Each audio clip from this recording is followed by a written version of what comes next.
Magandang araw sa inyong lahat. Maligayang pagdating sa aking kwento ngayon. Abangan ang mga kakaibang pangyayari na magpapakilabot sa inyo. Halos 3 buwan na po akong nakikinig sa mga kwento mo. At palayan nga na maging ng mga katrabaho ko ay nakikinig sa inyo.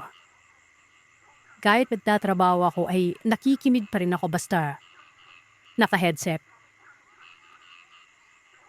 Siya pala, itago niyo na lamang ako sa palalang Lucas. 24 anyos. Kasi nung uyang lokatira sa Quezon City. Paditong karanasan ito ay nangyari mahigit 13 taon na nakakaraan. Isang pangyayari na magpasa hanggang ngayon. Hindi ko makakalimutan. Ang kwentong ito ay ikot sa pangyayari sa aking ina. Naitago niya na lamang sa palalam, Emesda. Hindi ko nababanggitin kung saan lugar ito nangyari. Namulatan ko na ang pamilya ko sa isang simpleng pamumuhay. Isang maintenance sa aking ama noon sa Makati, Ayala. Latawagin niyo na lamang sa palalang Chito. Masipag po ang aking mga magulang. At ang aking buting ina sa bahay lamang noon. Wala siyang ibang ginawa kundi asikasuhin kaming 4 na magkakapatid. Ako ang palanay.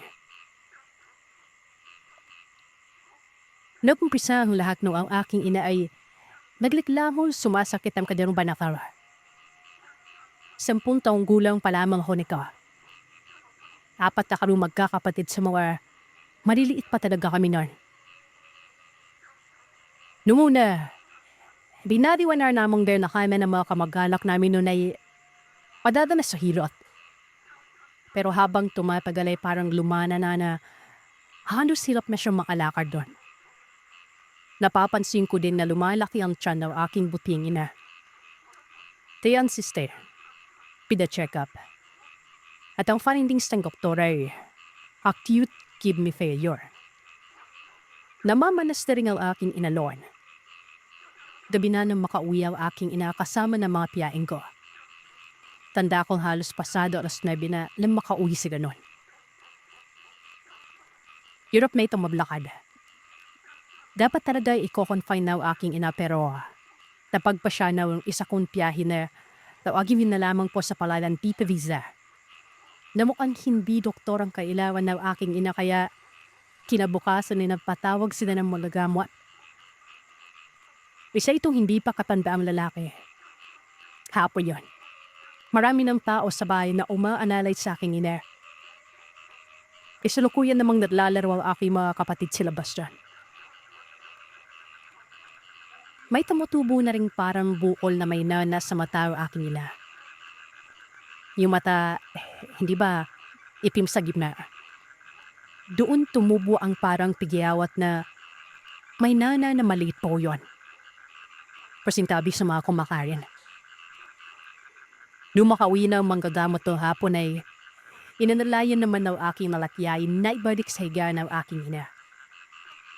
Sabali ako na po ang nadasikaso.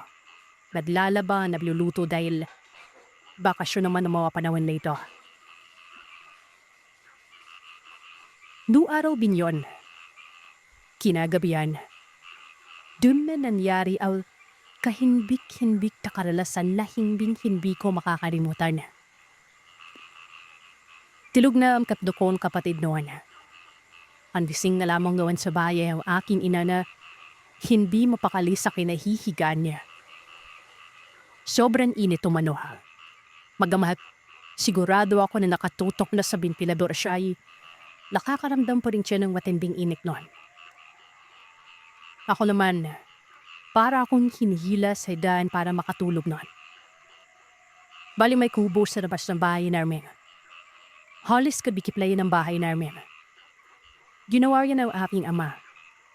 Bali ang nandun naman ng mga panahon na yun ay ang aking pinsan na magkapatid na tawagin na lamang po laging siya palanaw. Kuya Ebin at Kuya Leo.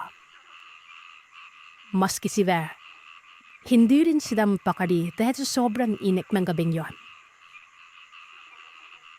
Pinawag ako ng aking ina na pulasan ko daw ang kanyang pawis. Agad naman akong sumunod nun. Nagtataka ako doon habang pinupunasan ko siya. Alam mo yung pawis na hindi na umani. Napakalagkit ng pawis ni nanay. Malansa na halos walang pinagkaiba sa panis na laway. Paulit-ulit lamang yun. Magpapalit ako ng damit ni nanay tapos pulas ulit. Bay parang may laway na naman ng katawan ni Non. Hindi ko maiwasang mapapinin sa api ni Na. Habang pinupunasan ko ito, nakatulala namang ito sa bubongan. Tinbok na tinbok ang pipid niya kung saan siya nakapwesto. Hindi ito kumukurap. Pero meron itong ibinubulong na hindi ko marinig. Wala ano-ano ay bigla itong nagsalita na, "Anak, puntaan mo ang piperizo mo. Magpapahirot ako." Sumarasakit na naman ang balakang ko at ulo. Bago pa ako makalabas ng bahay ay nagsalita ang aking inala. "Anak, huwag kang pipingin sa bubong pag dumaan ka doon. Huwag na huwag, anak ko." So ako naman nagtaka kung bakit kaya. Pero hindi ko na pinanong ang aking ina. Tandang-tanda kung halos mag-aanauna na ng hating dabihan. Gising pa ang dalawa kong pinsan. Baris hersak kasi pag dumaan ta sa likod namin halos kitang-kita mo na ang bubong ng bahay namin. Dahil paakyat ang daanan nun. Noon makatapak na ako sa bubong namin para magpunta sa tiyahing ko. May sumitsit sa akin mula sa bubong. Hindi ko nilimunan. Dire-diretso lamang ako sa paglalakad pero nakakaramdam na ako na parang may mali. Mananayo ang mga banahibo ko. Kinikilabutan ako sa hindi ko malamang dahilan. Nakaraping naman ako sa bahay ni Tita Risa. Nakalimang tawag ako noon tsaka nang siya lumabas. At nagtinamang sinabi ang kailangan ko ay pinabutas daw akin ni Nanon. Sabi ng tiyahin ko, "Sige na, mauna ka na. At magdadala pa ako ng panghilot." Subari ay nauna na akong umuwi noon. Pagka-uwi ko, Sir Seth, nagsisigawan na ang dalawa kong pinsan sa kubo. Napatakbo lang ako lang. Hindi ko na pilansing ko ano man ang meron sa kubo. Naabutin ko sa eksena nagmumura na si Kuya Leo at Kuya Edwin na ang sinasabi ng mga ito, may aswang umano. Adag kong pimentanal aking ina noong niiyakap. Sabi nito, mendyan na siya. Nandyan siya sa taas sa bubulan. Natataranta na ang aking ina noon.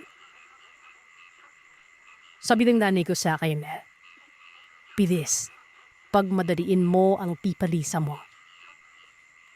Ako naman nagtataka din. Naisip ko na, no? Bakit napakatadan ni pipalisa noon?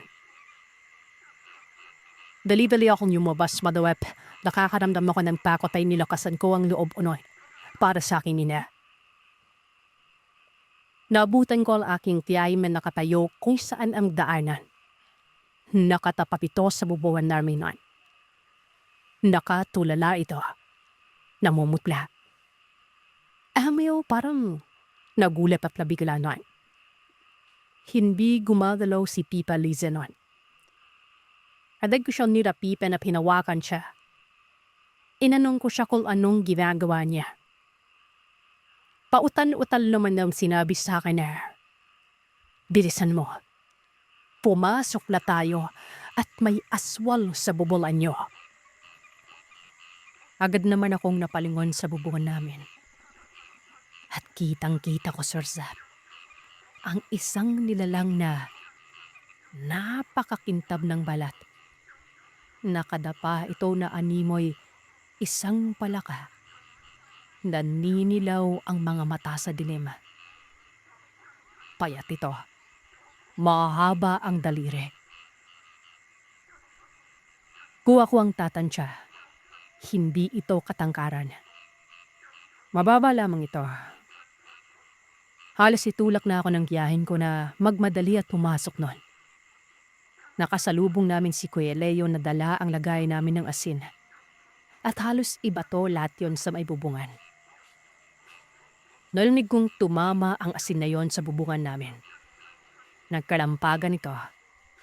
Nagdulot ito ng ingay at panay na rin ang alulong ng aso nun. Maging ang aso ng mga kalapit bahay namin. Pagpasok ko ay nakapagtatakang ang mga kapatid ko. Himbing na himbing pa rin sa pagkakatulog na noong mga panahon na yun ay ipinagpasalamat ko pa. Dahil kung magising sila siguradong mag-iiyakan at lalong magkakagulo sa bahay noon. Nagkakagulo na sila. Etong si Kuya Edwin at Kuya Leo, halos akyatin na nila ang bubungan. Nang walang ano-ano ay nakarinig kami ng magkakasunod na putok ng barel. Pagtarimid namin noon, bigla na lamang nawala ang nilalang sa bubungan. Ang nagpaputok ay si Tito Junior noon, na asawa ni Tita Liza. Halos 1 minuto nakalipas nang mawala ang nilalang sa bubungan. Nasa labas pa rin ang mga pinsan ko at may mga hawak na itaknon.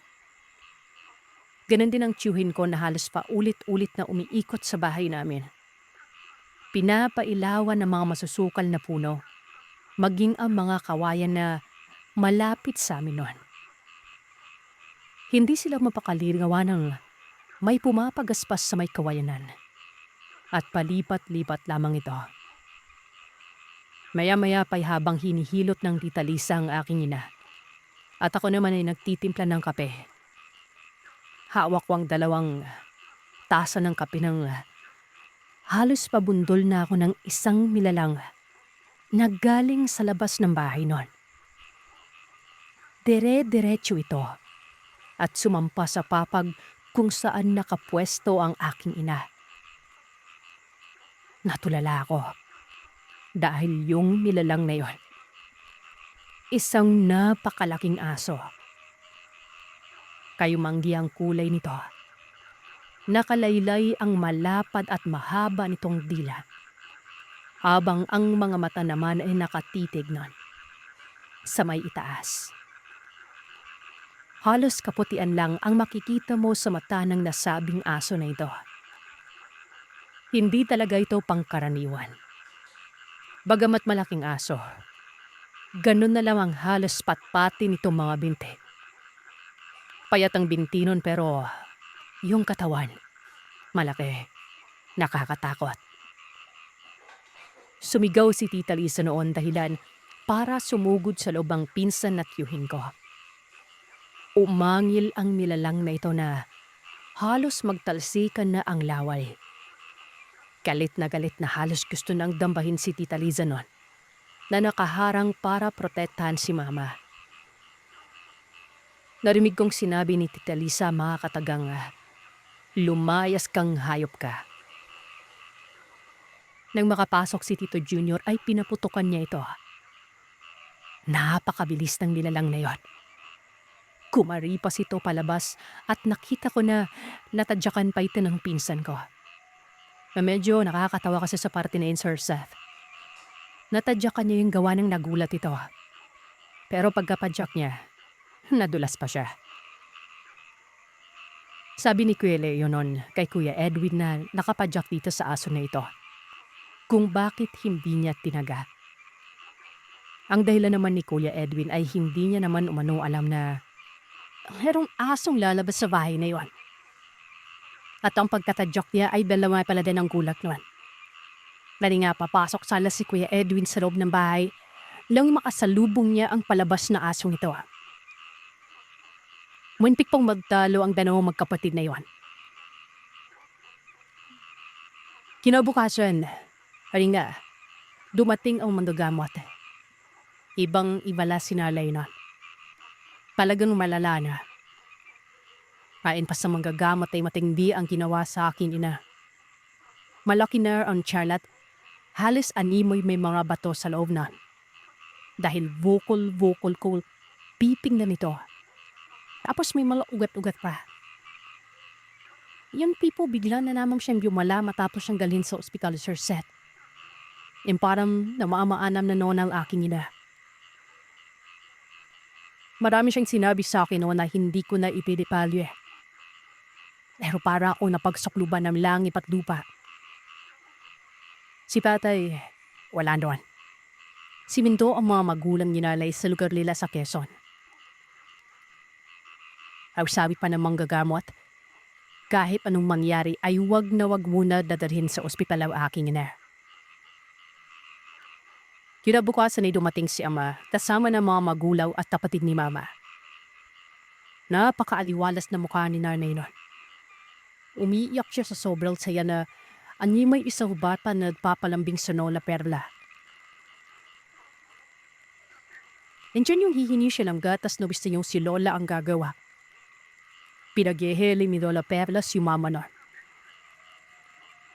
Akala ko, ayos na lahat.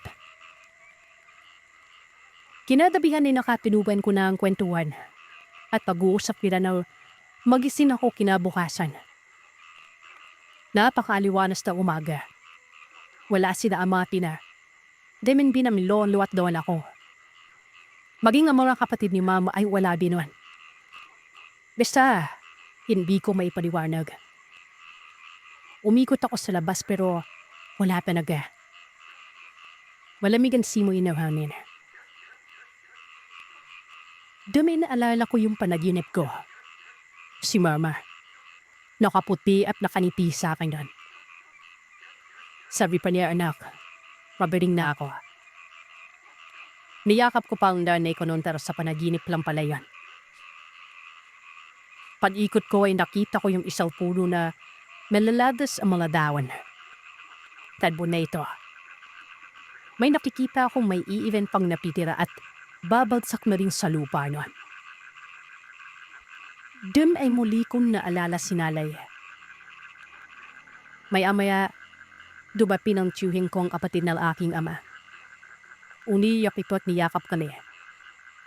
Hindi pa man niya sinasabi ang dahilan pero alam ko na kung bakit nun.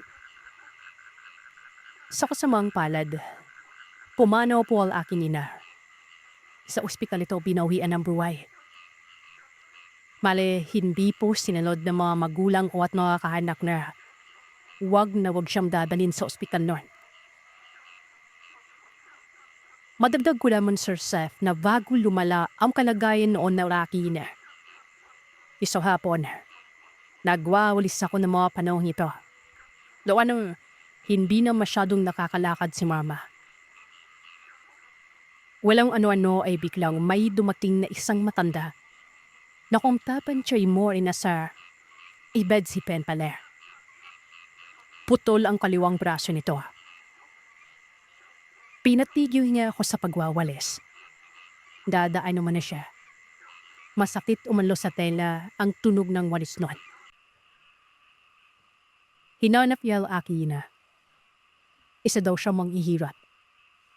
Na sa pagkakaalam ko ay may isa ay wala akong napag-alaman na isa itong manghihilot, Sir Seth.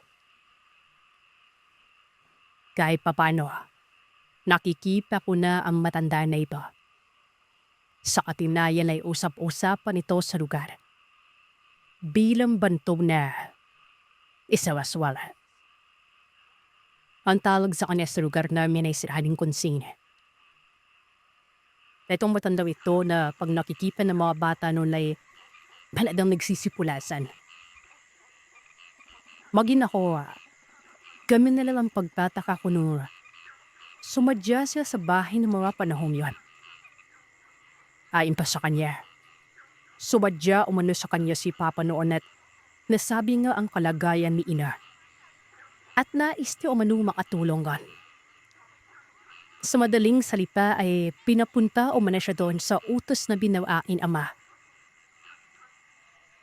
Sir Seth, hindi ko alam kung malaki ang naging parte o kasalanan ko dito. Nakinig ako sa kanya. Pinapasok ko po siya.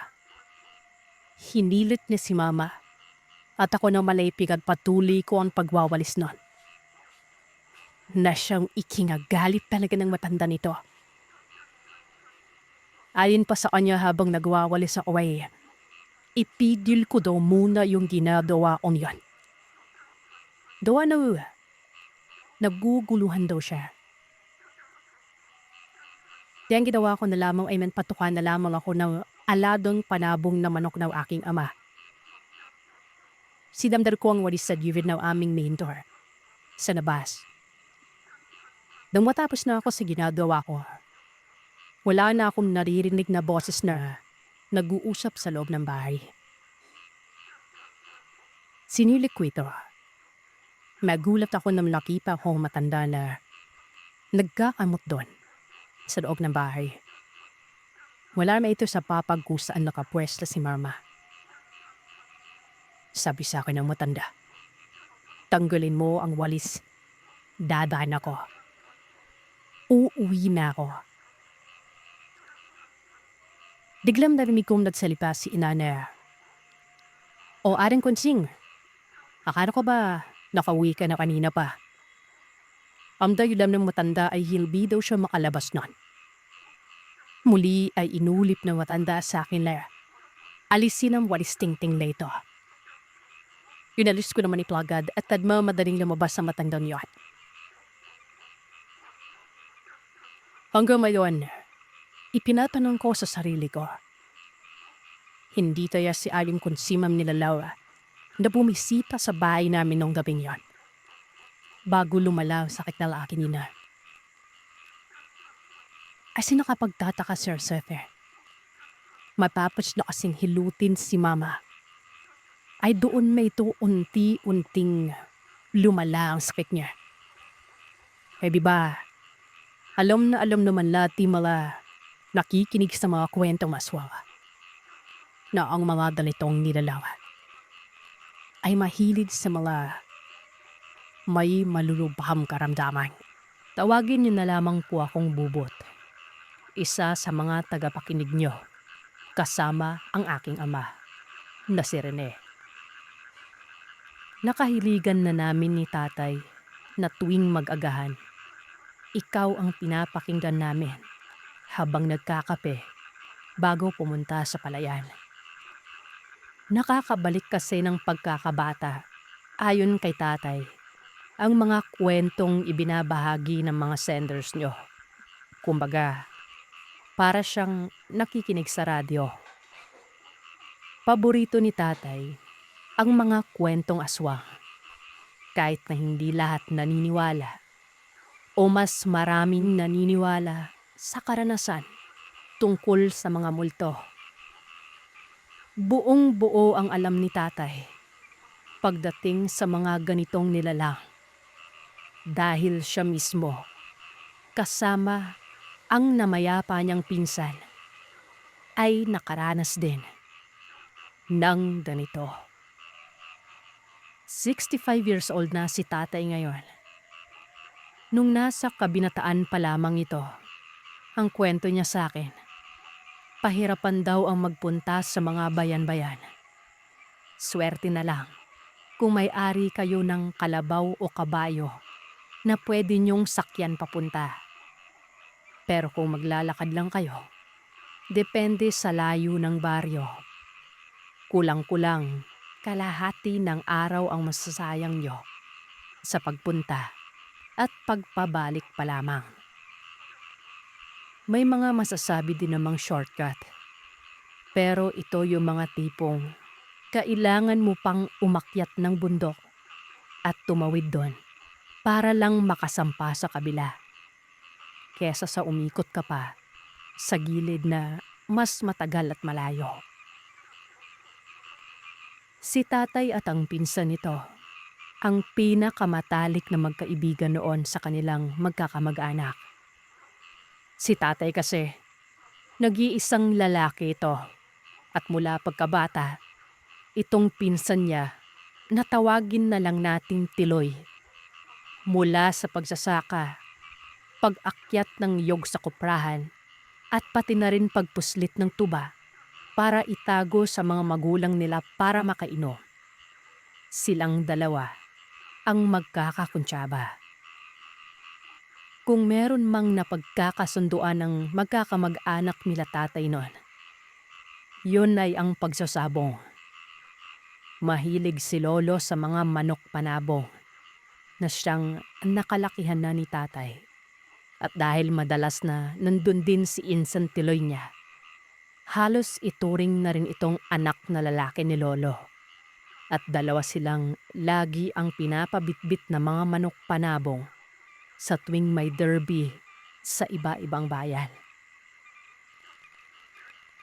Merong isang partikular na pangyayari noon na konektado sa sabong na ito, na dahil din dito, nakaengkwentro ang magpinsan nang hindi nila lubos akalaing nilalang.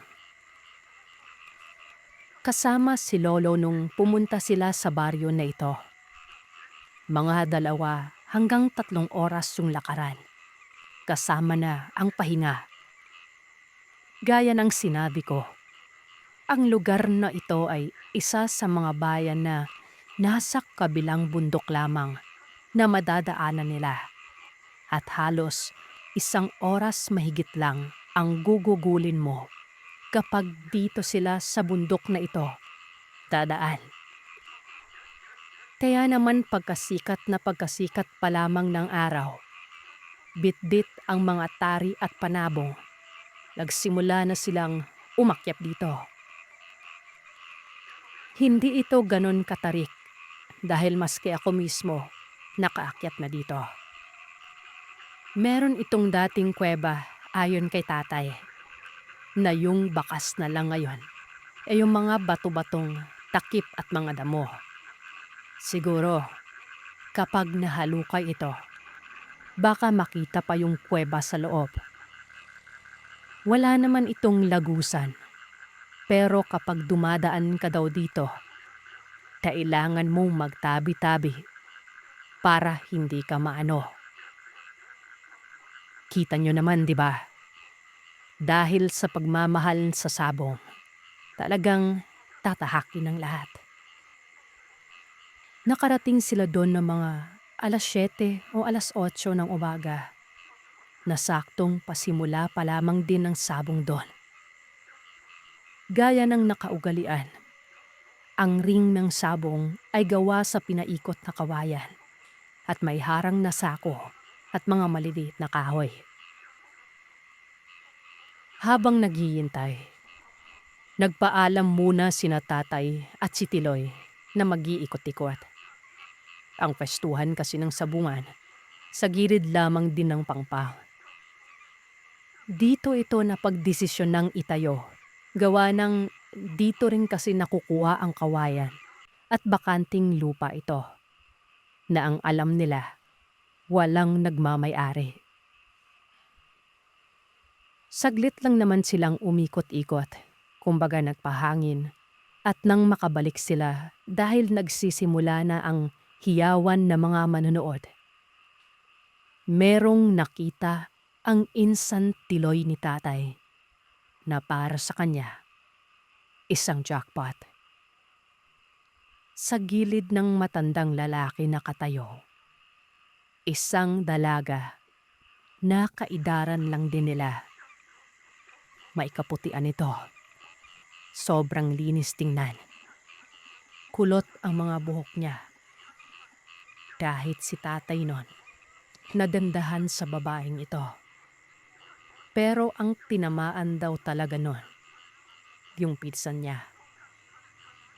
Yudi punggol noy, base di rin ako may star, sabi ni Tiloy, na sa Tagalog. Naku, Noy, baka dito na ako tumira. Buong ikot ng sabong nun, nakatingin lamang si Tiloy dun sa babaeng ito. May manaka-nakang tingin din ang babae sa kanya. May katangkaran din naman kasi ang pinsan ni tatay. at makisig din. Kaya mapapansin din naman ito ng dalaga. At ito pa ang jackpot nun. Dahil yung matandang lalaki na katabi ng dalaga, tatay niya, nagsasabong din. Nakakilala ni Lolo nung panahon na yon. Sa tuwing madadayo kasi si Lolo sa mga lugar-lugar, kung sino-sino ang mga nakikilala nito.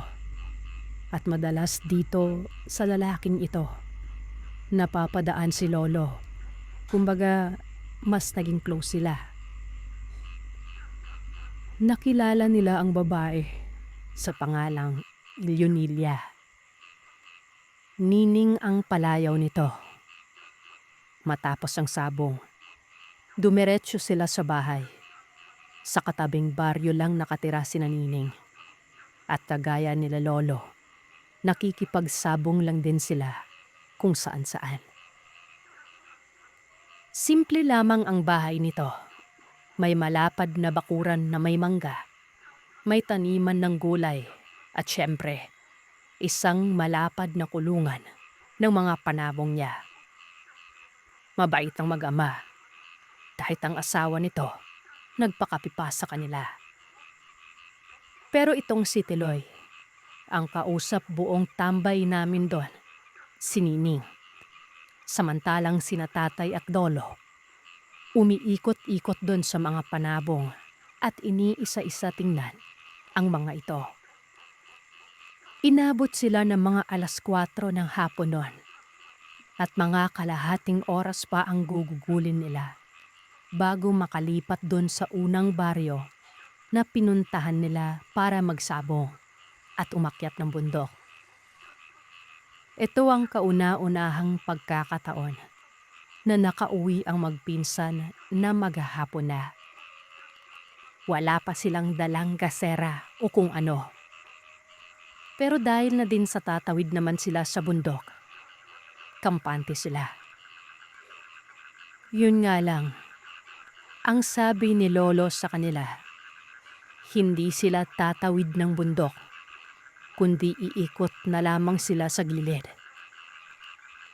Tanong naman ni tatay noon kung bakit. Di ba, mas mapapabilis sila kapag umakyat sila doon. Mariin na iginiit ni Lolo na sa ganong oras, lalo na at aabutin pa rin sila ng dapit hapon sa taas. Madilim na ang bundok.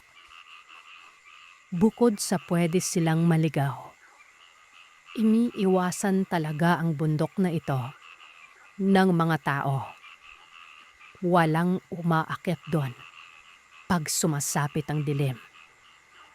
Dahil may isa umanong bahay doon sa taas na madalas lamang nakikita ng umaakyat kapag gabi na. At ang bahay na ito, tinitirahan ng mag-asawang kilala sa baryo na pinuntahan namin bilang mga maligno o aswang. Pinipigilan lamang ni tatay at ng pinsan niya ang matawa nun. Hindi kasi sila pala paniwala sa mga ganito. Maski sila nga mismo, inaabot minsan ng lalim ng gabi kapag nagpupuslit sa kapitbahay kung may inuman. At ni minsan, wala silang naengkwentro. Sabi nga ni tatay, kahit natubong probinsya siya at napakarami ng dumaang mga kwentong kababalagan, gaya ng barang, kulam, laman lupa o aswang, hindi pa sila nagkaroon ng ganong karanasan ni Tiloy. Pero dahil na rin sa respeto kay Lolo, sinunod nila ito. Isang oras na silang mahigit na naglalakad noon, paikot sa gilid ng bundok. Malapit-lapit na rin sila sa kabila, kung saan banda yung tirahan namin. Nang mapalingon si tatay sa taas, napansin niya Yung sa bandang tuktok ng bundok na ito, may parang siga o apoy na galing sa isang bahay. Tanaw na tanaw niya ito at nagulat na lamang siya nang biglang nagsalita si Lolo. Diretso sulong sa dalan, Noy. Diretso tingin sa daan, Noy. Parang naiintindihan ni tatay nun ang ibig sabihin ni Lolo na huwag tumingin sa kung saan-saan. Diretso lang ang paglalakad. Si Tiloy naman nun, pansin ni tatay na tahimik din at para bang sumasang-ayon sa sinabi ni Lolo. Tapos, nung nasa bandang hanay na sila ng bahay na yon, yung tipong sa gilid na lamang nila yung puktok kung saan ito nakatayo. Dito na, nagsiingayan ang mga dala nilang manok. Hindi mapakali ang mga panabong na ito. Maamong-maamo ito kapag sila Lolo ang nakahawak. Pero gustong pumiglas na mga manok na yon noong mga panahong napadaan sila doon banda. Yung akala mo may kinatatakutan. Walang ano-ano, sabi ni Lolo sa kanila. Sumunod daw sila. Kumaliwa si Lolo sa may bandang palayan. Sa kahon sila ng bukid dumiretso. Sumunod naman yung dalawa hanggang sa makalayo na sila sa bundok na ito at tinahak nila yung daan pauwi sa gitna ng bukid. Wala pa rin silang imik nito at nakikita pa rin ni tatay sa gilid ng paningin niya yung ilaw na galing sa gasera sa taas ng bundok. Nung medyo makalayo-layo na, kumalma na yung mga manok na panabong at tuloy-tuloy nang nakauwi sila tatay. Pagdating doon sa bahay, saglit na tumambay ang pinsan niyang si Tiloy. Magkatabi lang naman kasi ang tirahan nila. Pinag-usapan nila ang kung ano ang nangyari habang naglalakad sila sa gilid ng bundok. Iba-iba pala sila nang nakita nun. Kung ang kay tatay, yung bahay sa taas ng bundok. Si Lolo, yung nakita niya, 2 malaking aso na nasa taas din. Pero sumusunod sa kanila. Ang nakita naman ng pinsan niya na si Tiloy ay 2 matanda na ang nakapagtataka doon. Kahit gaano na katagal ang lakad nila, palagi niyang nakikita ang mga ito sa harapan. Amugani iri ang hindi gid ako magsaka sa bukid niya to sa gabi eh. Te amura makita ta. Yun nga ang dahilan kung bakit ayaw kong umakyat ng bundok kapag gabi na. Dahil yan yung makikita natin, sabi ni Lolo. Matapos nun, parang balik na sa normal ang lahat kinabukasan. Gawaing bukid, pagpapausok ng manok na panabong, the usual. Maliban kay Tiloy. Nakalimutan na ni Tiloy ang takot. Pero si Nining, hindi niya makalimutan. Malaki ang tama nito sa dalaga. Hindi naman ito pinagbawalan ng mga magulang niya. At nalaman na lamang ni tatay na madalas itong pumaparoon doon at namamanhikan. Sa swerte ni Tiloy, wala siyang naging kaagaw dito.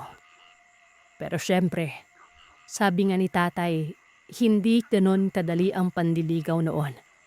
As in maghihirap ka, mag-iigib, magbibiyak ng panggatong, magdadala ng kung ano-ano, bigas, mga alagang manok, prutas o gulay, mga ganon.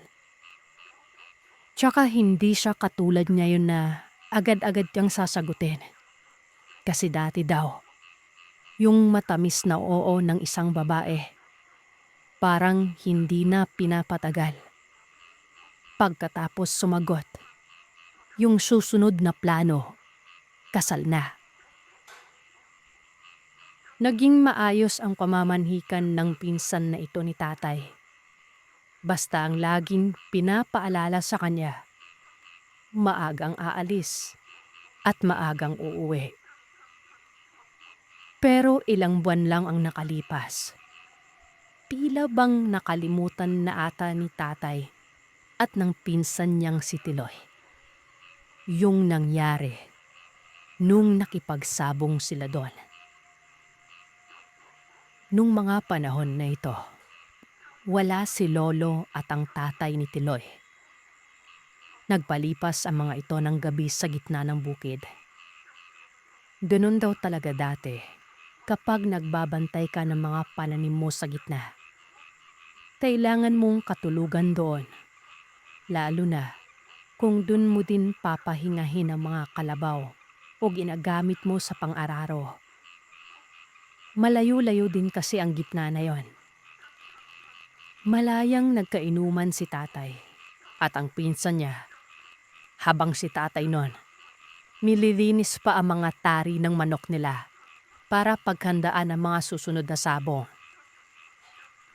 Nagtutugtog si tatay ng gitara nun at medyo may tama na rin sila. Ne, pasaka pa sa bukid ni. Adtunan pa si Nining kay bag-o pa man naog adlaw. Dahil ikaw ara maggitara. Haranaon ta. Ako maanta. Rene, pakit tayo sa bundok. Puntahan natin si Neneng. Pababa pa rin naman yung araw eh. Dahil ikaw yung marunong gumitara. Haranahin natin. Ako ang kakanta. Nawala sa isip ni tatay yung paalala ni Lolo noon. Wala silang pagdadalawang isip na tumuloy. Takyat sa bundok. Amda na ng nila noon. Kerosene at gitara. Nung nagsimula na silang umakyat, para bang bita na nawala ang tama ni tatay. Luy, dumalain ta ng Wamatsagrow.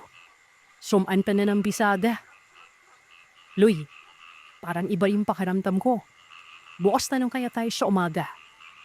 Sabi ni tatay. Ito namang pinsan niya. Ituloy na daw. Nandun na daw sila. At saka maaga pa naman. Makakaabot pa sila ng panghaharana kung sakali. Wala nung nagawa si tatay noon. Dahil hindi nga naman maiwan ang pinsan niya na ito. Tuloy-tuloy na silang umakyat sa taas. Wala pa daw sila sa tuktok nun. Nang maarinig si tatay ng lanip-nip na mga awayan sa bandang dinadaanan nila. Si Tiloy, nawala sa wisyo nun. Nag-iimay pa. Nag-iinsayo ng pagkanta. Parang walang pakialam sa paligid. Napakabilis daw kasi talagang tamaan nito, sabi ni tatay. Kapag kainuman mo, mabilis malasing. Maya-maya pa, nakarinig sila ng tunog ng maihahaling tulad mo sa kambing. Doon lang mismo sa paakyatan. Bila ba napaaraming kambing ito, may nagpapalitan ng tunog nila at napapalibutan ng dalawa. Nag-init yung batok ni tatay noon. Yun daw talaga yung punto na halos maramdaman niyang naninigas at nanlalaki ang ulo niya sa takot. Bita na naisip ni tatay na hindi talaga tama ang ginagawa nila. Napagdesisyonan niya na hataking na lamang si Tiloy pabalik. Bahala na.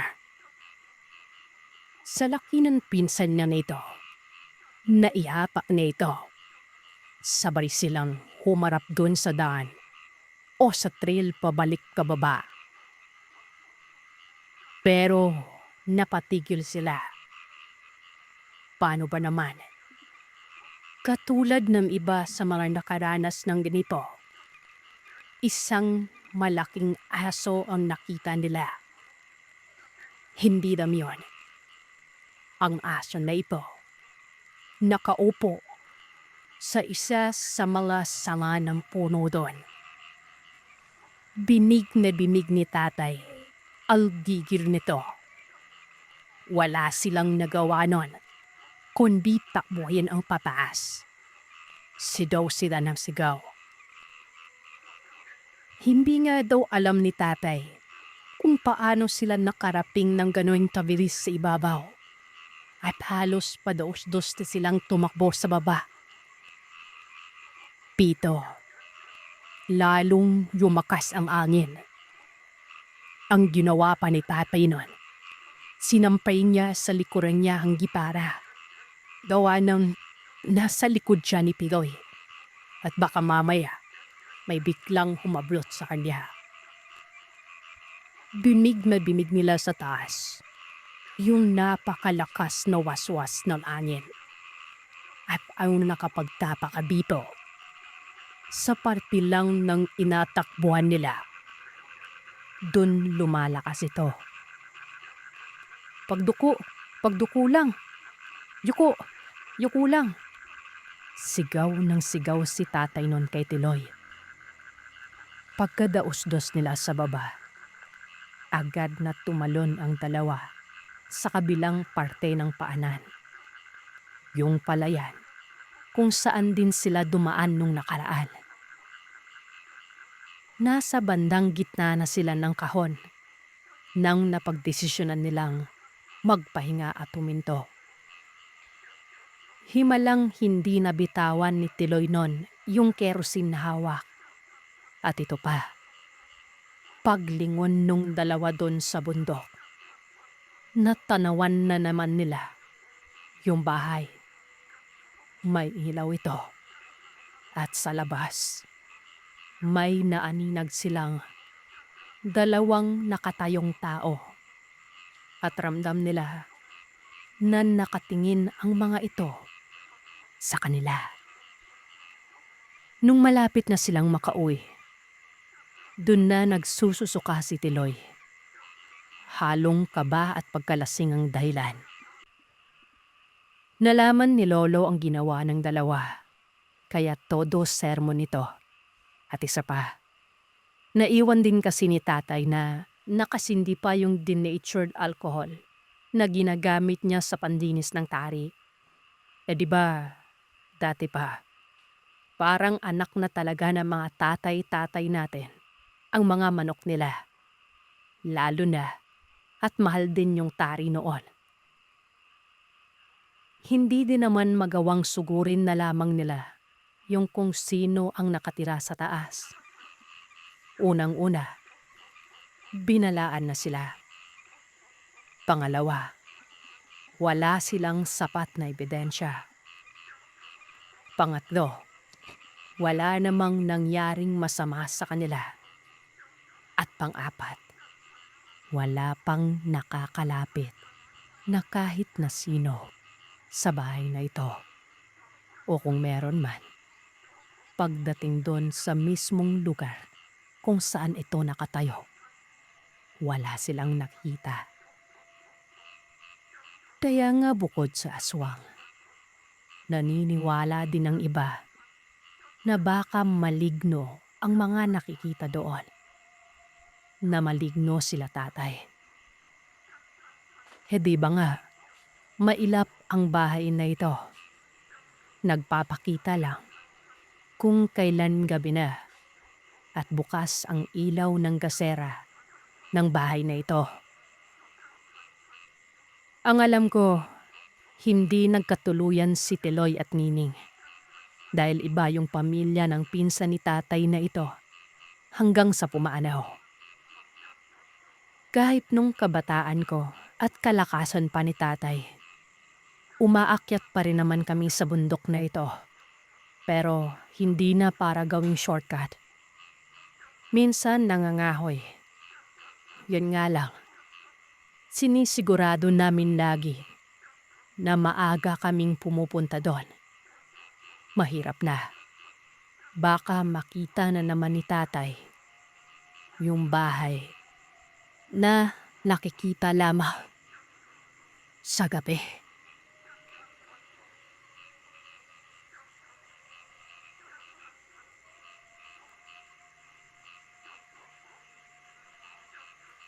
Maraming salamat mga kagiliw sa pakikinig. Gaya ng pinost ko sa community natin, medyo naparami yung mga sender ng aswang stories. So, ang gagawin natin salit-salitan ha. Aswang story and then the next day, ibang kababalaghan naman depende sa kung anong topic na pinadala ni sender. The next day, aswang ulit. Tingnan natin kung paano natin siya mamimix. Pero maraming salamat po sa sender. Madako naman tayo sa shoutout request. Puro ano tayo yan, puro member shoutout. Babatiin ko lang, happy 6 months, Ma'am Levally. Maraming salamat sa pag-renew. Kala ko hindi na eh, joke. Maraming salamat ma'am, sobrang thank you. Ang magandang si Levally. Happy 1 month din, Ma'am Mary Ann Bulaon. Madako naman tayo sa mga shoutout nila. Unahin ko na, Sir John Harvey Kakal. Boss, pa-shoutout, binabati ko lahat ng listeners. Flag ko na din po yung channel na Tales from the Creepinoy. Hello. Kay Ania, shoutout sa mga kapwa graveyard shifters ko na kwento ni Thelmo lang inaabangan. Love. Maraming salamat. Kay Elaine Almera. Morning Sir Seth. Shoutout lahat ng mga OFW dito sa Hong Kong na nakikinig sa channel nyo. Salamat po. Salamat Ma'am Elaine. Kay Ma'am Mishika ko. Hi Sir Seth. Pa-shoutout sa mga kasama ko dito sa bahay na nakikinig. Si Kuya Josh, Yemsi, Maan, and Joanna. Thank you so much. Thank you. Kay Yoshi Aki Igarashi, isa sa mga bago natin. Sir Seth, pa-shoutout po mga boardmate ko sa Kanlubang na laging nakikinig sa mga kwento nyo. Nagapamati sila since lockdown. Halong gid kamo dira permi. Thank you. Kay Cairo Sarangkin, pa-shoutout ko lang ulit marinig pangalan ko. Thank you and God bless. Ingatan niyang lalamunan. Thank you sir. Kay Joey Lulingad, pabati ulit kami dito sa Myra Community, Dubai. Kina Bessie, Lira, Bessie Grace, Bessie Vanji at Arlene at Ate Nancy. Thank you Sir Seth, always listening. Thank you. Kay Ma'am Irene Cara, hello Sir Seth, pa-shoutout sa mga kapatid ko, sina Jenny, Maya, Jehiel, at anak ko na si Cyril Clive, pati na rin po sa kasama namin sa office, sina Angie at Kriza. Keep safe po tayong lahat. Thank you Ma'am Irene. Kay Ligaya Punay, shoutout sa 3 kids ko, sa 3 kids niya at mga life partners nila. At sa 4 na dogs namin, lalo na kay Charlie na makarecover na sa kidney failure. Salamat Sir Seth. Greasy Spoon Cavite, sinerch ko na to, mukhang masarap. Hintay lang. God bless po sa channel nyo, lalo na sa inyo. Thank you Ma'am Ligaya. Kay Vente Billones, pa-shoutout po sa mga kasama ko sa KSA Riyadh. Siyempre, Ate Mary Briones, kay Bakekang, Mary Ann, no need apelido, hindi ko alam. At sa mudra ko, Loretta Billones at Billones family. Thank you and bless and more power. Thank you Ma'am Vente. Kay Bonsky Magkumot Crucilio. Good morning Sir Seth. Unang-unang pinapaalam ko lang sa inyo na isa po akong babae. Patay. Napagkakamalan pa akong lagi na lalaki siguro dahil sa name ko. Yes, sa name niyo, sorry. Bonsky, it's not my real name. And shoutout po sa kumari kong tupakin pero masyadong galante, Ate Alice A. Nawala tuloy. Happy birthday sa ngayong araw, December 10. Sana bigyan ka pa ni Lord ng maraming blessings na darating at advance happy birthday sa mother-in-law ko. Para bukas, December 11, si Nanay Paring Crucilio. Ang Paring, hulaan ko Amparo yung name. No? 94 years old na siya bukas. Wow, wish ko sa'yo, Nay, sana bigyan ka pa ni Lord ng mahabang buhay at malusog na pangangatawan para patuloy ko pa naming makakasama at makikita mo pa ang mga incomings apo mo sa tuhod hanggang talampakan. At sa'yo Sir Seth, advance Merry Christmas at sa lahat ng mga tagapakinig mo. God bless us all. Enjoy the holiday kahit may pandemya. Tama, ingat tayong lagi. Ang karanasan na ito ay nangyari nung mga bata pa kami. Sa lugar ito ni tatay, sa Negros. Nagtatrabaho si tatay noon sa isang pagawaan ng asukal. Minsan, panggabi siya, kaya kami-kami ang naiiwan sa bahay. Alam naman siguro ng lahat na kapag sa probinsya, normal na ang mga kwentong aswang na madalas maririnig natin na karanasan ng mga kakilala ng kakilala natin. Pero ito, kami mismo ang nakaranas nito. Nagsimula yun isang gabi. Nasa trabaho si tatay. Nakarinig kami ng mga alulong ng aso at huni ng tiktik sa labas. Yung mama namin, mas takot pa sa amin nun. Kaya ang nangyayari, kapag may ganun at wala si tatay, pinapaaral niya mga ate ko at mauuna itong matulog. Isang araw, biglang sumama ang pakiramdam ng ate kong pangalawa. Sinugod nila ito sa ospital. Nung time na yon, bantog pa sa lugar namin ang kwento tungkol sa isang aswang na doktor. Dun mismo sa kung saan dinala si ate. Maraming pasyente ang bigla na lamang namamatay nang hindi maluba sa ospital na ito. Kadalasan, mga kabataan. Butas ang tiyan ng mga ito na akala mo operado. Meron pang mga tahi. Hindi pa uso sa mga kamag-anak nun yung autopsy o pag-iimbestiga. Wala ding naglalakas loob na mag-report, kaya parang haka-haka na lang ang lahat. Yung ospital din na yon, yun ang pinakamalapit sa amin. Kumbaga, emergency. Kailangan na talagang dalhin kasi si ate noon sa ospital. Ang mahigpit lang nabilin ni Lolo sa mga magulang ko. Huwag iwawala sa paningin nila si ate. Huwag na huwag makalingat nang hindi ito kasama. Mahirap na. Baka imbes na gumaling, lalong mapahamak. Isang gabing nagbabantay si mama kay ate. Biglang nagkagulo sa ospital. May mga nakakita kasi ng isang malaking pusa na palakad-lakad sa bubungan ng ospital na yon. Normal lang naman sa pusa yun, di ba? Kaso, bukod sa laki nito, meron pa itong kung ano sa ulo. Maihahambing mo na kap. Yung nakikitang sinusuot din ng mga nagtatrabaho sa ospital na yon. Sa takot ni mama, kinarga niya si ate buhong magdamag. Hindi lang ito isang beses nangyari. Halos gabi-gabi, may nakakakita sa pusang ito sa bubungan. Napansin din nila mama na hindi gumagaling si ate nun. Kaya nagdesisyon sila na ilabas na lang ito. Simula nang makauwi sila, walang tigil ang huni ng kung ano-ano na lang sa paligid ng bahay namin. Si Lolo, hindi na makatiis nun. Alam niya kasing hindi normal ang mga huni na ito, na merong umaaligid at merong inaantay. Kinausap ni Lolo si tatay na sa gabing iyon, hindi sila magpapasakop ng liwanag dahil may gagawin silang dalawa. Umuo naman si tatay. Ang ibig sabihin ng huwag magpasakop sa liwanag ay dapat wala sila sa lugar nila kapag kapadilim na.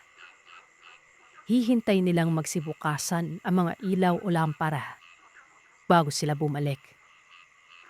Ito umano ang ritual para hindi sila mabiktima ng mga aswang ng tagabulag.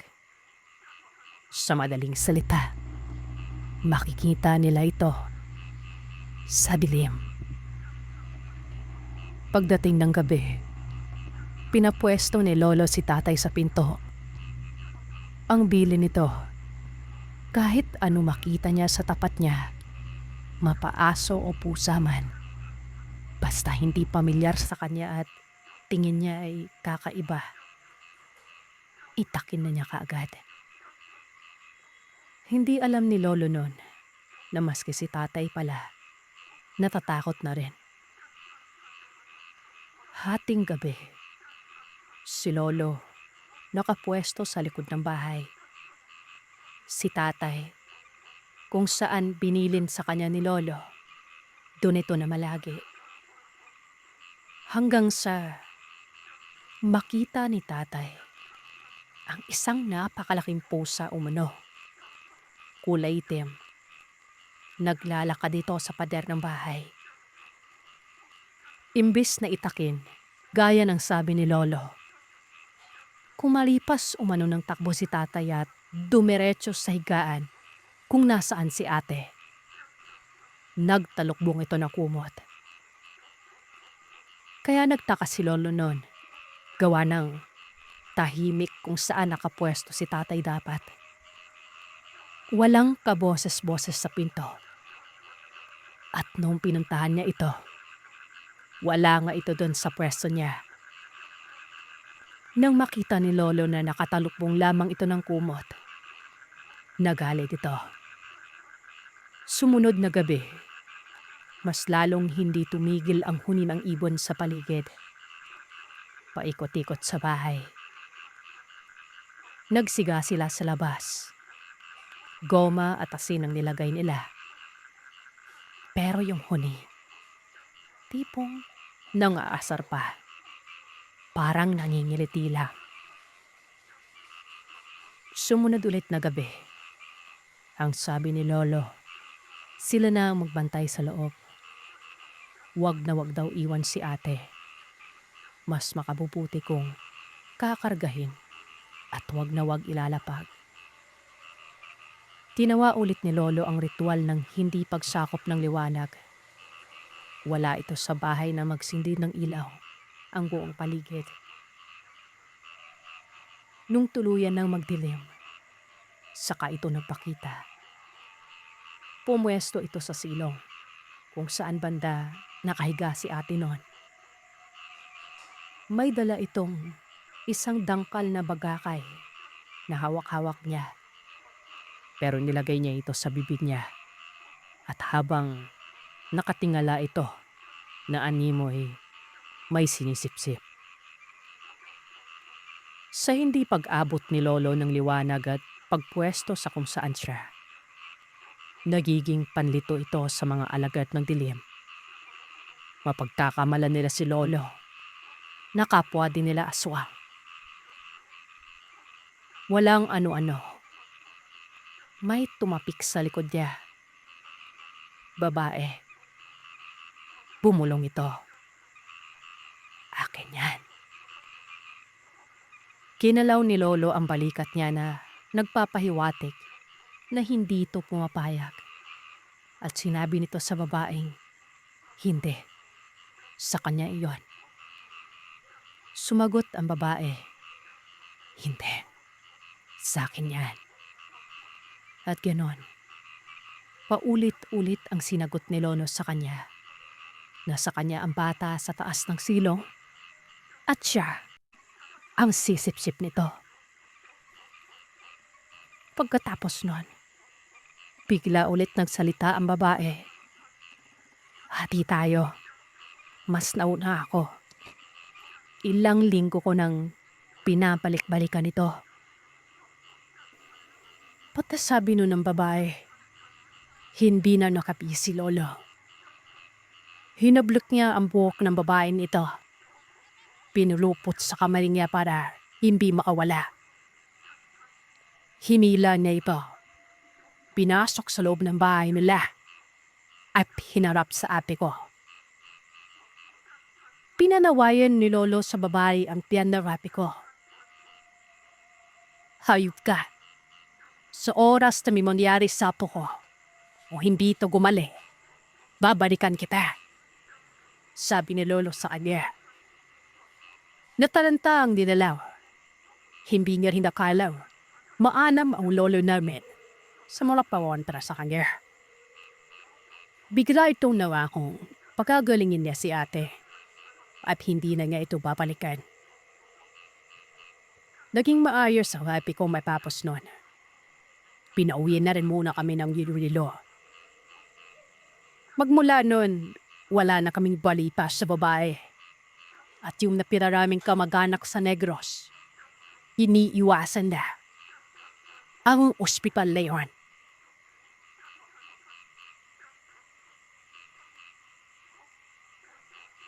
Magandang araw, Sir Seth. Maiksi lamang ang kwento ito. Pero ito yung naranasan ni Mama tungkol sa anak ng kapitbahay nila. Isang aswang. Tawagin na lamang unati itong Roger. Ang mga magulang at mga kapatid nito, walang lahi o hindi kilala sa pagiging aswang. Pero dito kasing anak nila, may kukumpara nila sa isang prodigal son. Nawala nito na minawarn na mundok. Hindi na sila sigurado nun kung sumanib ba sa mga rebelde. Pero bumalik daw ito. Isang madaling araw. Bago pa man ito kumatok sa bahay nila, nagising na mga magulang ito sa mga tunog na kabayo sa paligid. Wala na umuno nito sa kapinuan doon. Tumakita na mga magulang niya sa pintuan.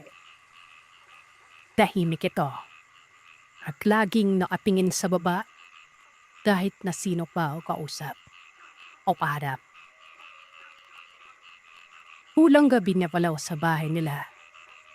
Napabawa na sa kwarto yung kapatid nito. Nakatabi niya. Nakita niya kasi na merong tumalo aso. Papasok sa bintana ng bahay nila. Ang ginawa ng kapatid niyang nito, tumakbo papunta sa kusina para kumuha ng itak. Pero pagbalik niya dun sa loob, nakita niya si Roger. Nakaida. Walang suot na damit. At napakalang sa umano. Ilang beses na nangyayari ito. Minsan nga, dupuan pa ito kung dumating. Babangon ito bago suwikat na araw para maligo at babalik na ulit sa pagtulog. Gusto nilang kumbinsihin ang sarili nila na hindi naging aswaw si Roger. Pero may isang insidente na naging dahilan kung bakit kinabehan nila ito. Lumabas nun si Mama, tawhaling tapat. Pumunta sa pindahan. Nagdadana-dana siya noon. At noong mga panahon na yun, nadatla nito ng puwaan ng dalaw habang nakatambay sa tindahan at umiinom ng soft drinks. Yumapik lamang daw sa tindahan si Roger. Hindi naman nila ito pinansin. Siya kama nila, pipili lang. Kahit may mga kwento-kwento na tungkol sa kanya noon. Wala naman daw problema, gawa ng tawhaling tapat naman yun. Ang napapansin ni Mama, andun lang ito nakatigil sa likuran kung saan siya umuupo. Medyo na ilang si Mama noon. Tsaka sumakit din bigla yung puso nito. Nang maubos ang soft drinks, pinatong niya ang bote sa upuan at umalis na. Gabi, kakatapos ng kumain nila Mama, bigla na naman daw itong sumakit ang tiyan. Pawis na akala mo may kinaring hindi maganda. Akala ni Mama syempre dahil sa puso niya nito. Pero naisip niya rin na baka napasama siya ng pagkain. Pumunta ito sa palikuran para subukang mabawas. Habang nasa loob, bigla na lamang nakaamoy si Mama ng manansa o mabaong laman. Katulad umano ito ng amoy ng namatay na hayop na pinabayaan lang sa bahan. Hindi nagtagal. May narinig siyang pasinghot-singhot sa paligid. Naisip niya, baka mamaya naninilip ito. Dahil wala namang mailabas si Mama noon, tumayo na lang nito agad. At sakto pagbukas niya ng pinto, tumambat sa kanya si Roger. Wala itong saplot. Pwedeng nang unang maisip na kung sinong babae nun ay gagahasa rin sila. Pero iba, puno umano na ubalahibo ang katawan nito. Yung bibig niya, malaki na nakanganga. Maliliip at matatalim ang ipin. Naninilaw ang mga mata. At yung laway niya, tumutulo na nagpapakintab umano ng katawan nito. Napasigaw si Mama noon. Naagad namang napansin ng mga kapitbahay. Lahat sila. Nakita si Roger na nasa danawan niyo. Lahat ng mga lumabas, nasaksihan kung paano ito tumakbo at tumalon sa bintana ng mismong bahay nila. Nilagnat at naimatay si Mama noon. Si Lolo, kasama ng ibang kamag-anak namin, sinugod ang bahay ni Roger.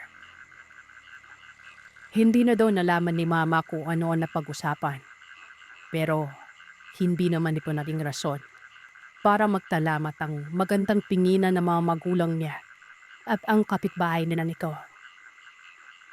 Dagdag pa ng tindera, nung araw bago magpakita itong aswang kay Mama.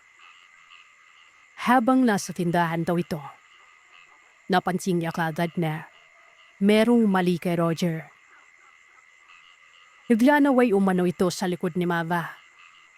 At nung makalis na daw ito, para daw manyak ipang si Roger na inamuri-amoy ang inupuan nito. Hindi pala, may dalaw si Mama noon. Pati daw ang straw na pinag-inuman ng soft drinks ni Mama. Kinuha nito sa bote at binikbit pa uwi.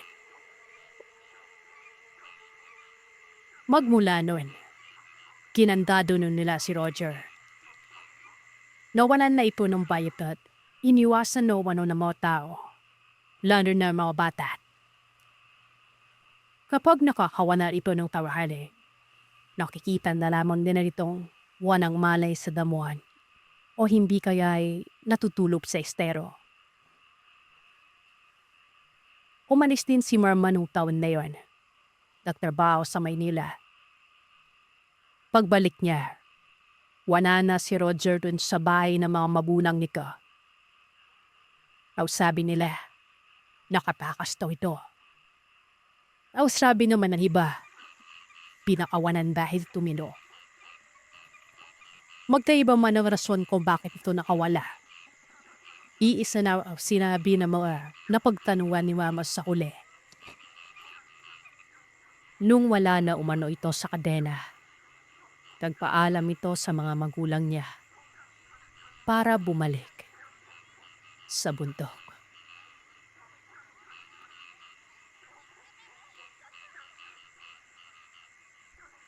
Magandang araw, Sir Seth. At ganun din sa mga kagiliw na laging nakaantabay sa channel mo. Nirecommend ka po ng isa sa mga kaibigan ko, si Lucas, para ikwento ang karanasan ko. Ako po si Sheena, tubong Estancia, Iloilo. Nandito ako ngayon sa Maynila. Nagtatrabaho sa isang factory ng sikat na corned beef. Ang karanasan ko na ito, Nangyari nung taong 1986. Meron kaming maliit na bahay noon sa isang baryo. Gawa ito sa purong kahoy, pero matibay. Gimelena or Hemelena at Coco lumber ang mga materialis dito. Meron din akong kapatid, isang lalaki. Ako ang panganay sa amin.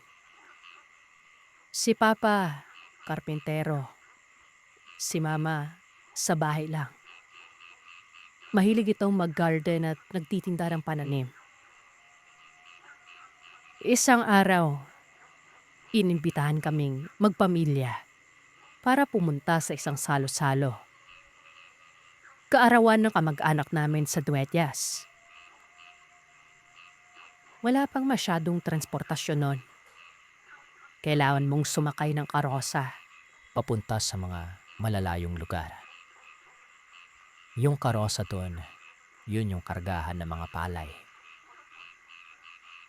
Tinamad akong sumama noon kasi pakiramdam ko, pagdating namin sa lugar, dugyot na ako tingnan.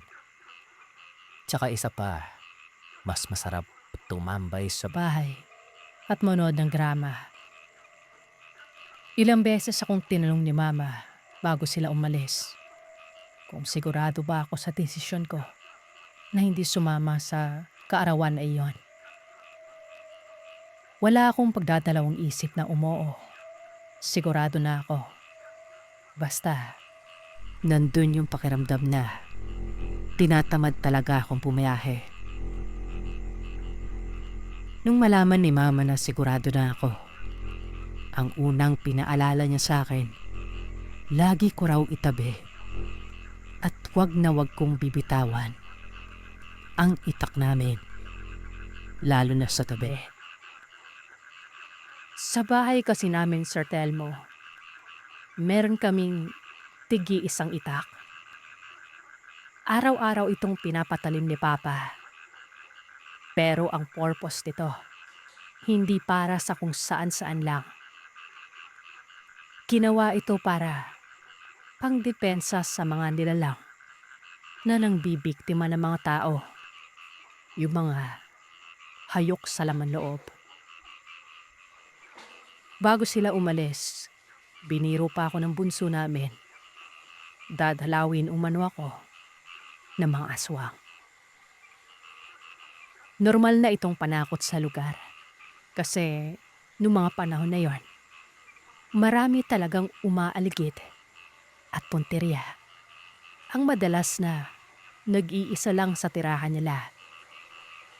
Dagdag pa ni Mama, kung ano man o sino ang gustong pumasok sa loob ng bahay, lalo na kung kalagitnaan ng gabi, wag daw akong magdalawang isip na tagain ito.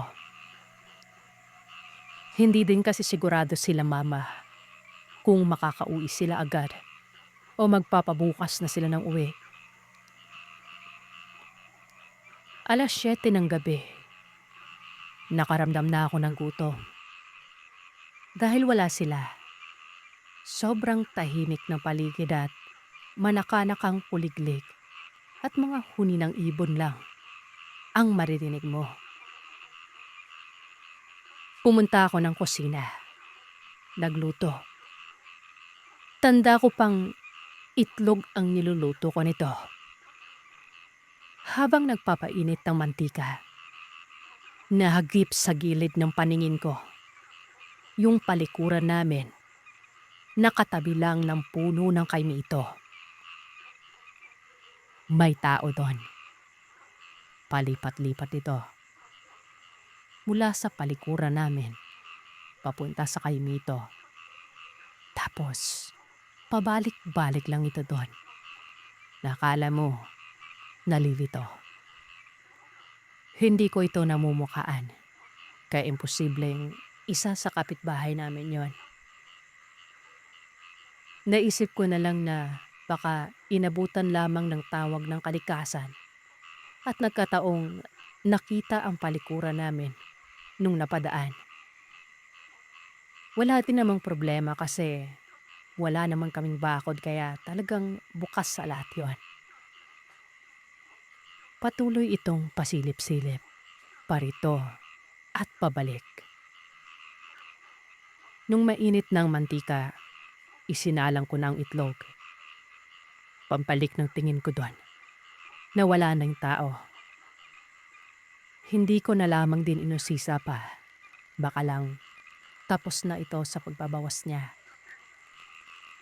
9:00 ng gabi, nakaramdam na ako ng antok. Bago matulog, sinigurado ko munang lock ang pintuan ng bahay. Humiga na ako pagkatapos at napapikit. Madaling araw, nagising ako. Napatingin ako sa orasan. 12:30. Naalimpungatan ako sa malakas na tunog. Tinig ko ang pintuan namin. Parang may gustong sumara ng kung ano ang nasa labas. Hindi muna ako bumangon. Lakiramdam ako. Hawak ko ang itak ko noon.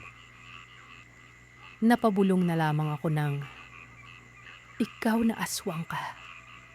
Pag sa oras na magiba mo yung pinto at nakapasok ka sa loob, puputulin ko talaga yung leg mo. Pabulong ko yung sinabi habang mahigpit pa rin ang kapit ko sa itak. Walang ano-ano. Tumahimik ang paligid. Dahan-dahan, narinig ko yung mga gapang sa bubungan. Sumabay pa yung tunog ng pusa. Pero alam ko sa sarili ko na hindi normal ang pagkingaw noon. Masyadong malaki ang boses nito na kapag hahalapaan mong nanggagaya lamang ng tunog. Paboritong gayahin ng mga ganitong nilalang ang mga pusa o aso o iba-iba pang klase ng hayop o minsan insekto. Maliban sa antik. Yun ang mga natutunan ko tungkol sa mga nilalang na ito. Patuloy ang ingay. Paikot-ikot sa bubong. Bawat gapang nito, tumutunog ang bubungan. Na ibig sabihin, mabigat ang nasa taas. Inaantok na ako noon pero pinilit kong hindi makatulog. Nakikiramdam ako sa palipat-lipat nito sa iba-ibang pwesto sa bubungan namin. Para bang may hinahanap. Hindi ko na sinubukang pumikit. Bawat sulok ng bahay, pinapakiramdaman ko. Baka kasi makalusot. Buti na lamang matibay ang pagkakagawa ng bahay namin. Walang mga kung ano-anong sira o butas man lang. Nawala ang inay, pero mga 5:00 pasado na ako nakatulog. Gusto ko lang makasigurado nun na sa pagidlip ko, walang kung anong nag-aantay. Nasakmalin ako. Nagising ako 11:00 ng tanghali. May tumatawag sa labas. Sina mama at papa ang boses na yon. Nayayamot. Malakas ang mga boses nila. Kakatawag sa akin. Tanong ni mama, Sheena, bakit ngayon ka lang gumising? Hindi mo ba alam na tanghali na? Dugtong pa ni papa. Tanghaling-tanghali na nga. Hindi pa na papakain yung mga alaga nating manok. Gutom na yung mga yan. Sinabi ko sa kanila ang nangyari nung nakaraang gabi. Yung galit nila, napalitan ng pagtataka. At syempre, konting takot sa pwedeng nangyari sa akin kung sakaling nakapasok ang nilalang na yon. Pasensya na Sir Telmo kung hindi ganun ka nakakatakot ang kwento ko na ito. Pero maraming salamat. Hanggang dito na lang. Sheena ng Estancia, Iloilo.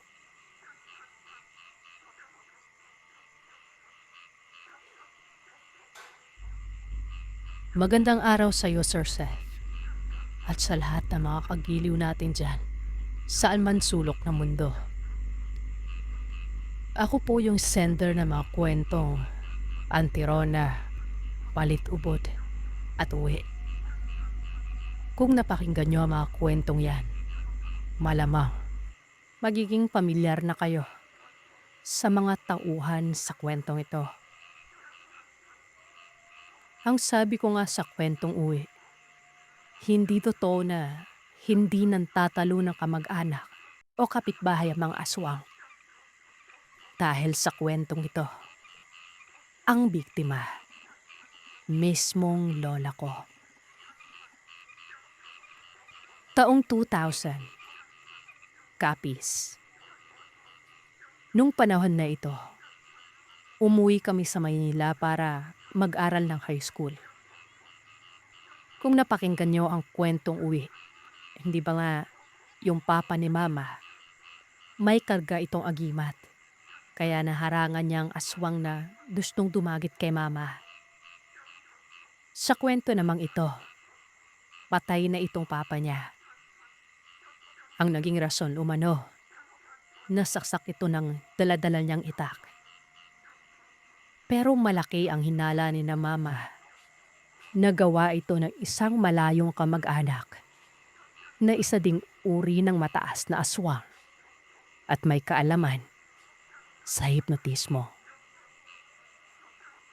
Nung namatay kasi itong si Lolo, wala sa kanya ang anting-anting niya. Ang buong detalye ng kwento na ito tungkol sa kamag-anak naming aswang ay nasa kwentong Palit-Ubod na dito ko din ipinatala. Sa katandaan ni Lola, palagi na lang itong nakahiga pero hindi yung tipong nakaratay na. Malakas pa rin ito at nakakabangon. Ako nga mismo, nakikita kong nag-iigib ito sa bubon o sa balon. Nangangahoy pa ito sa imbayan at nagtatanim ng mga lupisan. Walang mabigat na karamdaman si Lola, kaya iba yung kulat namin nang mabalitaan namin bigla habang nasa Maynila kami na namatay na ito. Nakita umano ng isang kamag-anak namin na pinuntahan si Lola sa bahay para magdala ng makakain at ang unang tingin nila dito, binangungot. Pero iba ang kutob namin at ng iba pa naming mga kamag-anak.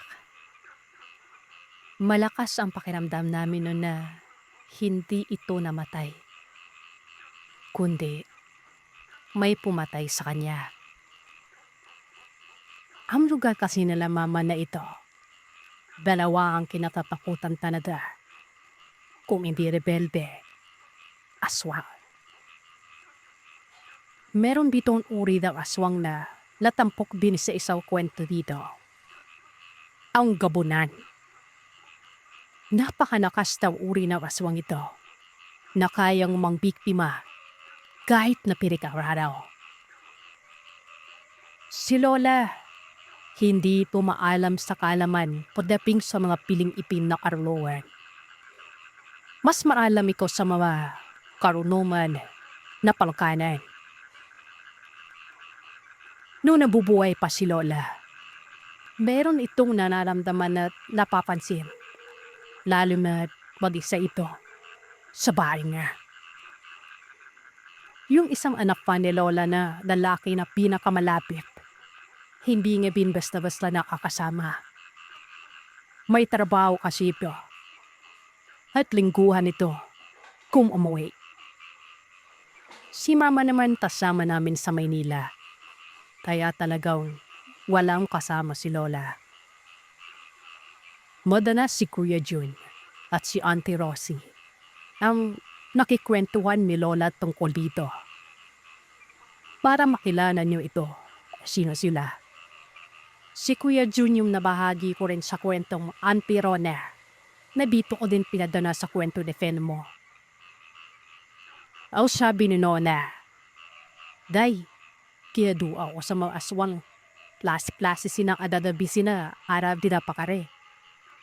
June, Rosie, Maggie akong pinadanaw ni natabi-tabi. Dito sila pupunta. Dagdag pa ni Lola. May tunog kumano ng baboy sa silo. Binabangga nito ang side ni Lola na parang sinusubukan niyang sirain ito. Sa bubuan naman, may mga naririnig ito na sumusubok tuklapin ang pupo. Ay nga lang, gawa ito sa yero. Puro kalampag gumano mo ito. Pati ang pintala, hindi nila pinalagpas. Dagdag mo pa, yung mga kanabog ng mga pinto na, ayon daw kay Lona, parang sinusuwag ng sumahinaw kanabaw. Bawat bangga, halos may adik kumano ang buong bahay. Mapibaybing ang bahay na ito ni Nona. At sabi ko may alam ganito pagdating sa mga salita at dasal. Hanggang sa yung mismong gabunan, yung aswang na nasa palit-ubod at pumatay din mismo kay Lolo, yung naengkwentro din ni Lola. Madaling araw daw noon, nagising siya sa ilay. Nung una, pusa. Nakapasok ito sa loob ng bahay. Nagtaka si Lola din pala. Wala kasi ito aladang pusa. Maya-maya pa, nasa tabi na niya ito. Kikil nagigilo mo na itong uminyaw. Ang pagitan lamang nila Lola at tunog na yon ay aupunampo. Tapos ayon, nakita nga ang anino ng pusang nag-iinay. Ang maliit na anino la ito. Bigla umanong lumaki. Hanggang sa maging kasing laki at kasing hugis la ito ng tao. Ang unang napansin ni Lola nun ay ang pagbaga at panilisik na mga mata ito. Sinubukan ni Lola na gumamit ng mga anam na dasal pamonta.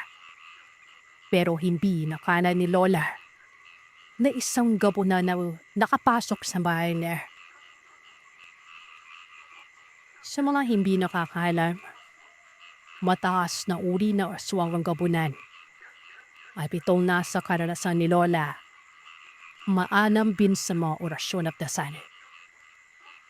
Niping-nipi po umano ito aling kay Lola, nasabi ka na unan, ay napaanis rin sa bahay niya na yon. Ilang buwan binang padan ng inkwentro na ito. Hanggang sayan nga, bansya namin ay sabay-sabay na nakapasok ang mga nyo na lang sa uyang pagkakataon. Kinuyog nila si Lola, hindi sa pamamagitan ng pagkain o pagtiesta dito. Pero ayon sa akinana naming dalawang makaribang albularyo, pinaniman umano nila si Lola ng bini na siyang ikinapapos ng buhay niya. At iyan ang kwento ng aswang para sa araw na ito. Salamat sa inyong pakikinig. Huwag kalimutang mag-iwan ng komento at sabihin sa akin kung ano ang inyong naisip. Hanggang sa susunod na kwento, matulog kayong mahimbing kung kaya ninyo.